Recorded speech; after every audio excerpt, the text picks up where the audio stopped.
क्या तुम मेरी बांग्लादेश मम्मा हो? नहीं। तो फिर क्या तुम मेरी बांग्लादेश मम्मा हो? नहीं बेटा, बिल्कुल नहीं। तो फिर क्या तुम मेरी बांग्लादेश मम्मा हो? हाँ बेटा, मैं ही तुम्हारी बांग्लादेश मम्मा हूँ। अरे वाह, मेरा रंग मुझे वापस मिल गया। क्या तुम मेरी पाकिस्तान मम्मा हो? नहीं नहीं बेटा।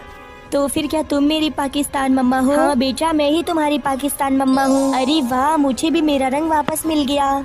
क्या तुम मेरी इंडिया मम्मा हो? हाँ मेरी बच्ची, मैं ही तुम्हारी इंडिया मम्मा हूँ। पर मुझे मेरा रंग क्यों नहीं वापस मिला? अरे ये क्या हो रहा है? मम्मा, किसी ने सब्सक्राइब नहीं किया क्योंकि कोई इंडिया से प्यार ही नहीं करता, इसीलिए आपका रंग वापस नहीं आया। अगर इंडिया से प्यार करते हो तो वीडियो को लाइक और चैनल को तुरंत सब्सक्राइब करो। अरे मम्मा, आपका भी रंग वापस आ गया, लगता है सब